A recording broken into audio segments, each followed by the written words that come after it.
Sir, ரொம்ப risk எடுத்து காவல்துறை இந்த குற்றச்சம்பவத்தில் ஈடுபட்டவங்களை வந்து இன்றைக்கி என்கவுண்டர் பண்ணியிருக்கிறாங்க.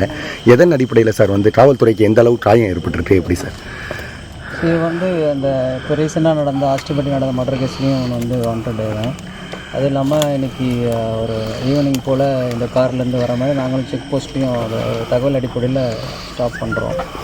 ஸ்டாப் பண்ணி நிற்காமல் அங்கே இருக்கிறவங்களையும் இது பண்ணிட்டு, ஸோ அந்த டைமில் திருப்பி அடுத்த பெருங்குடி ஜங்ஷன்கிட்டையும் திருப்பி நிறுத்தாமல் நேராக இதுக்குள்ளே விட்டுறான்.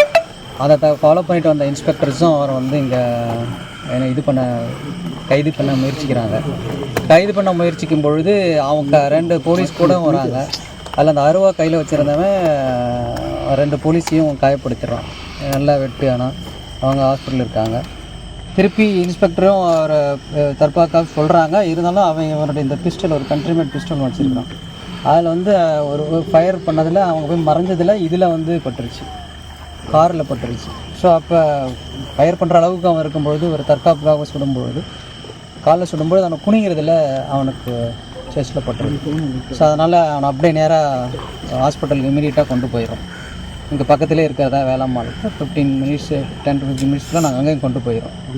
கொண்டு போயிட்டு பார்த்துட்டு சொல்லியிருக்காங்க. ஸோ அதனால் ஜிஹெச்க்கு கொண்டு போய் ப்ராட் டெட் சொல்லியிருக்காங்க. சார், நீங்கள் வந்து ஆணையாளரை பொறுப்பேற்றுட்டு ரொம்ப குறைவான குற்றச்சம்பவங்கள் தான் நடந்திருக்கு. இது வந்து 2 கோஷ்டியில் நடக்கக்கூடிய கொலை சார். இது வந்து ஒரு குற்றமாக நம்ம பார்க்க முடியல. ரவுடிகளுக்கு நீங்கள் இது சொல்லக்கூடிய வார்த்தைகள் என்ன? அவங்கள எப்படி இருந்துக்கணும்னு நினைக்கிறீங்க ரவுடிகள்?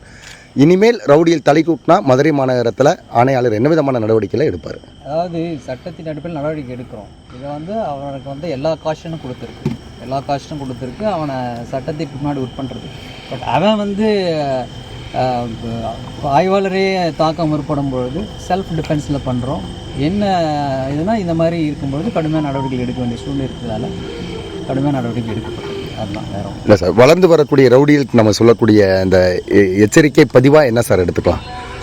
நிறையா சீரார்கள்லாம் கொலையில் குற்றச்சம்பவங்களில் ஈடுபடுறாங்க. கூலிப்படைகள் பெருத்து போயிருச்சு. தனிநபர்களுக்கு இருக்கக்கூடிய விரோதமாக வந்து கூலிப்படைகளை பயன்படுத்த எல்லா நடவடிக்கையும் தடுப்பு நடவடிக்கையும் எடுத்துகிட்டு இருக்கோம். எல்லா தடுப்பு விதமான நடவடிக்கையும் எடுத்திருக்கோம். என்ன நுண்ணறிவு மூலமாக நடவடிக்கை எடுத்துகிட்ருக்கோம். என்ன தடுப்பு நடவடிக்கை எடுக்கணும்னா அதையும் நம்ம எடுத்திருக்கோம்.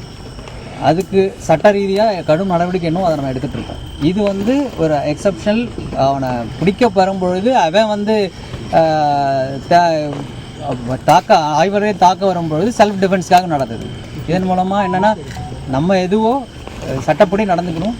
அதர்வைஸ் இந்த மாதிரி நம்ம ஆய்வாளர்கிட்டையோ இல்லை காவலர்கிட்டையோ தவறாக நடக்கும்பொழுது இது மாதிரி ஒரு விரும்பத்தக்க சூழல் அவன் ஏற்படுறதுனால நடக்கக்கூடிய பிளே ஸ்டோர் மற்றும் ஆப் ஸ்டோரில் இருந்து பாலிமர் செயலியை QR கோடு மூலம் பதிவிறக்கம் செய்யுங்கள். செய்திகளை உடனுக்குடன் பெறுங்கள்.